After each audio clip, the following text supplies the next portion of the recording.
Hello বন্ধুরা, cook with মৌহার চ্যানেলে সবাইকে স্বাগত। আজকে আমি বানাবো দই কাতলা, নববর্ষ স্পেশাল। এই দই কাতলার রেসিপিটা তোমাদের কাছে শেয়ার করতে চলেছি। তাহলে চলো শুরু করি। নতুন বন্ধুদের কাছে অনুরোধ আমার চ্যানেলটিকে সাবস্ক্রাইব করার জন্য, আর এই রেসিপিটা যদি তোমাদের ভালো লাগে তাহলে লাইক করো। কড়াইতে 2 চামচ সাদা তেল দিলাম। প্রথমে কাতলা মাছগুলোকে ভালো করে ধুয়ে 1 চামচ হলুদ গুঁড়ো আর অল্প নুন দিয়ে মাখিয়ে সাদা তেলেতে ভেজে নিচ্ছি। মিক্সিং জারেতে একটা মিডিয়াম সাইজের পেঁয়াজ কুচি, 1/2 ইঞ্চি আদার টুকরো, 3টে রসুনের কোয়া, 2টো কাঁচা লঙ্কা দিয়ে একটা পেস্ট তৈরি করে নিচ্ছি। মাছগুলো ভাজা হয়ে গেছে, এবার তুলে নিচ্ছি।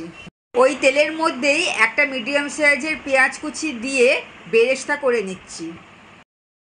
বেরেস্তা হয়ে গেছে, এবার তুলে নিচ্ছি। আর একটা পেস্ট তৈরি করব, তার জন্য মিক্সিং জারেতে 4-5টা আমন্ড বাদাম আর 100 গ্রাম টক দই দিলাম।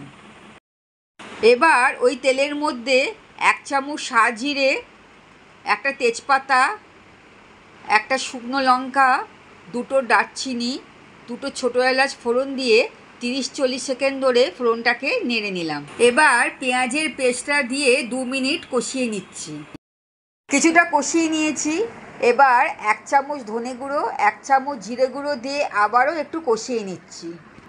এবার টক দইয়ের পেস্টটা এর মধ্যে দিয়ে আবারও ভালো করে কষিয়ে নিচ্ছি। এবার 1 চামচ চিনি আর স্বাদ মতো নুন দিয়ে ভালো করে আরও একটু কষিয়ে নিচ্ছি। এর মধ্যে দইয়ের মশলা ধোয়া জলটা দিলাম,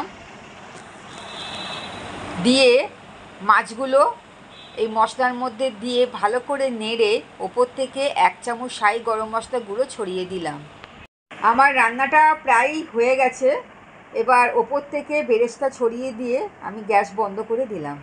গরম ভাতের সাথে বা পোলাওয়ের সাথে এই রেসিপিটা দারুণ খেতে লাগে। আমার এই রান্নাটা যদি তোমাদের ভালো লাগে তাহলে লাইক শেয়ার করতে ভুলো না। তাহলে পরবর্তী রেসিপিতে আবার দেখা হবে। টাটা।